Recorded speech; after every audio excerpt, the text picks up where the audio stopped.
Sizda ham shunday bo'lganmi? Taqiq va xohish orasidagi o'sha ingichka chiziq.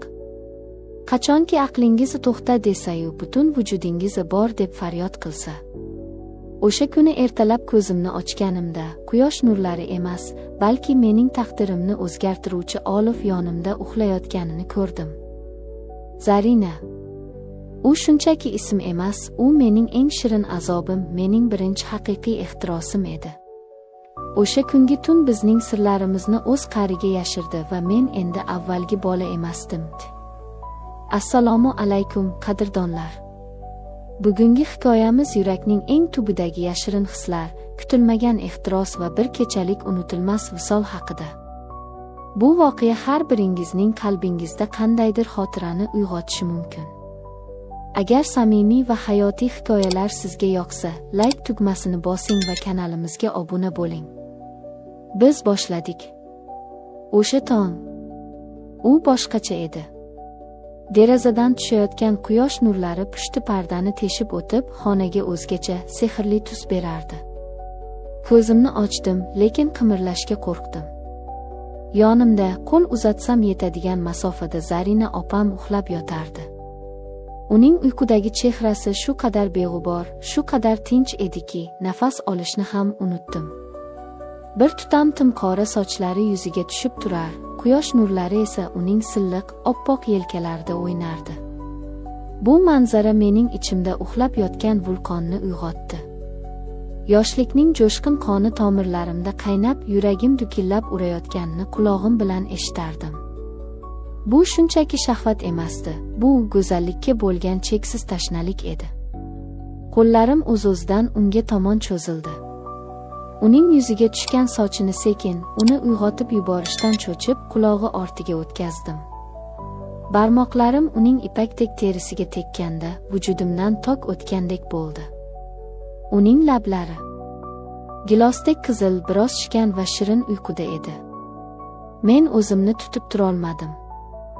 Sekin, juda ehtiyotkorlik bilan yaqinlashdim. Uning pastki labini ohista tishlab tilim bilan erkaladim.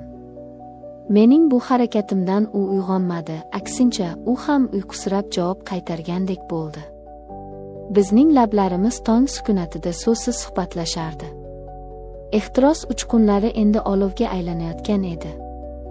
Lekin afsus, sehrli lahzani telefonning baland ovozi buzib yubordi. Zarina cho'chib uyg'ondi. U o'rnidan turib shosha-pisha kiyina boshladi. Men esa joyimda qotib, uning har bir harakatini kuzatardim.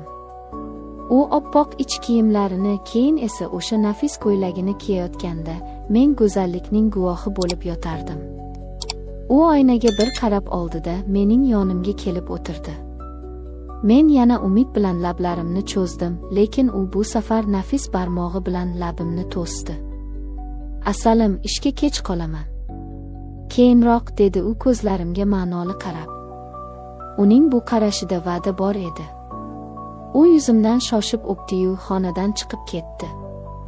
Xona bo'shab qoldi, lekin uning ifori, uning shirin hidi hali ham havoda muallaq turardi. U ketdi-yu meni o'zi bilan olib ketgandek bo'ldi. O'rnimdan turib vannaga kirdim. U yerda ham uning hidi hukmron edi. U ishlatgan shampunni qo'limga oldim. Qopqog'ini ochib chuqur hidladim. Bu hid meni yana o'sha tonggi lahzalarga qaytardi. Issiq suvni yoqib, butun badanimni o'sha shampun bilan yuvdim. Go'yo shu orqali u bilan birga bo'lgandek, uning quchog'ida turgandek his qilardim o'zimni. Nonushta qildim, o'qishga ketdim, lekin xayolim, fikrim, yodim faqat bir joyda edi. Zarina. Qulog'imda musiqa, atrofimda do'stlarim, darslar, futbol haqidagi bahslar, hammasi menga shunday begona, shunday ahamiyatsiz tuyulardiki. Bolalar Real va Barsa haqida tortishardi, men esa ichimda soatlarni sanardim. Qachon kech bo'ladi? Qachon men yana o'sha sehrli nigohlarni ko'raman? O'qish tugadi. Uyga shoshildim. Yo'ldan uning eng yaxshi ko'rgan plitka shokoladdan oldim. Uyga kelib telefonga qaradim. Dadamdan sims kelgan ekan. O'g'lim, biz onang bilan buvingnikiga ketdik, kech kelamiz. Ehtiyot bo'linglar. Bu xabar, bu taqdirning menga bergan eng katta sovg'asi edi. Uy bo'sh. Faqat men va u kecha bizniki bo'ladi. Yuragim ko'krak qafasimni yorib chiqayozdi. Tezda dush qabul qildim, eng yaxshi kiyimlarimni kiydim, uyni tartibga keltirdim. Hammasi mukammal bo'lishi kerak edi. Kutdim. Vaqt toshbaqa kabi sekin o'tardi. Unga qo'ng'iroq qildim. Asalim, uzr, ishim ko'payib ketdi, biroz kechroq boraman, dedi u telefonda. Ovozi charchagan, lekin mehribon edi. Kuta-kuta ko'zim ilinibdi.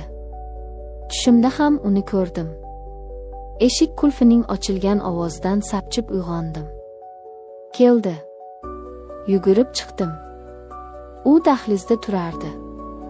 Meni ko'rib charchoq aralash jilmaydi. Yaxshi o'tiribsanmi, dedi va vannaga kirib ketdi. Vannadan suv ovozi kelardi. Men esa eshik ortida xuddi sodiq soqchi kabi nafasimni ichimga yutib kutardim. Har bir daqiqa asrga tatigulik edi. Va nihoyat eshik ochildi. Zarina chiqib keldi. O'sha lahzada men tilimdan qoldim.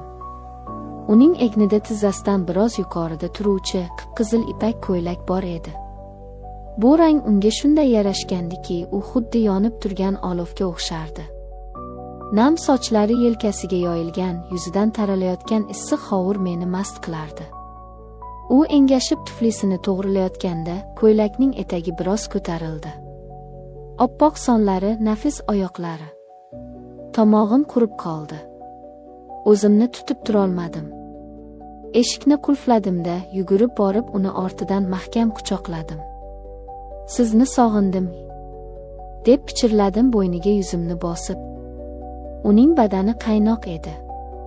Men uni dast ko'tarib xonaga olib kirdim. Uni divanga yotqizganimda, u menga qarab jilmayib turardi. Ko'zlarida qo'rquv yo'q, faqat sho'xlik va mayinlik bor edi. Men uning lablariga yopishdim. Bu safar tongidagi sekin emas, balki chanqoq, ehtirosli bo'lsa edi. U ham sochlarimni silab menga javob qaytardi.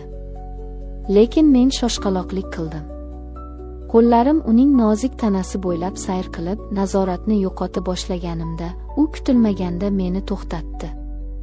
Bir harakat bilan meni o'zidan itarib, divandan tushirib yubordi. Men polda hayron bo'lib unga qarab qoldim. Nega? Zarina o'rnidan turdi, sochlarini orqaga tashladi. Uning nigohida o'ynoqi g'azab bor edi. Nima bu, dedi u soxta jiddiylik bilan. Shoshqaloqlik qilma, yigitcha. Men o'rnimdan turib unga yaqinlashdim. Men shunchaki. U kulib yubordi. Meni devorga qisdi. Uning bu harakati meni butunlay o'ziga rom etdi. U endi oddiy qiz emas, haqiqiy malika, vaziyatning egasi edi. U menga yaqinlashdi. Burnini burnimga tekkizdi. Ko'zlarimga tikilib, shoshilma, dedi u pichirlab. Ehtiros, bu san'at. O'zingni emas, meni ham o'yla, asalim. Bu so'zlar mening aqlimni oldi. U sekin lablarimdan o'pdi. Avval yuqori labimdan, keyin pastkisidan. Uning tili lablarimda o'ynardi. Men erib ketayotgan shamdek edim. Mana bunaqa bo'ladi, dedi u va orqasini o'girib ko'ylagining zanjirini ochishimni kutdi. Qo'llarim qaltirab uning ko'ylagini yechdim. Ko'ylak silliqqina pastga tushdi. Qarshimda u oppoq ich kiyimda turardi. U go'zallik ma'budasi edi. Biz bir-birimizga termulib qoldik. U meni divanga tortdi. Endi hech qanday to'siq, hech qanday shoshqaloqlik yo'q edi. Faqat bizning hislarimiz. Biz bir-birimizni kashf qildik. Har bir teginish, har bir o'pich minglab so'zlardan ustun edi. Uning mayin ingrashlari, mening ismimni pichirlashi bu dunyodagi eng yoqimli musiqa edi. Biz tun bo'yi birga bo'ldik. Tashqarida oy bizga guvoh bo'ldi. Men o'sha kecha tushundimki, haqiqiy yaqinlik bu shunchaki jismoniy harakat emas, bu ikki qalbning, ikki vujudning bir butunga aylanishi ekan. O'sha kechagi ehtiros, mehr va muhabbat mening xotiramda bir umrga muhrlanib qoldi. Tong otganda biz yana bir-birimizning quchog'imizda edik. Quyosh nurlari xonaga yugurib kirganda men Zarinaning yuziga qaradim. U baxtli edi. Men ham. Bu tun bizning sirimiz bo'lib qoldi. Hech kim bilmaydigan, faqat ikkimizga tegishli shirin xotira.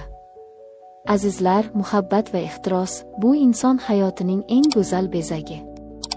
Ba'zan biz kutmagan insonlar, kutilmagan lahzalar bizga haqiqiy baxtni his qildiradi. O'z hislaringizdan qo'rqmang, ularni qadrlang.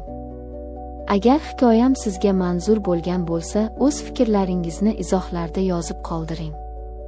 Kanalimizga obuna bo'ling, hali oldinda bundanda qiziqarli va hayajonli voqealar sizni kutmoqda.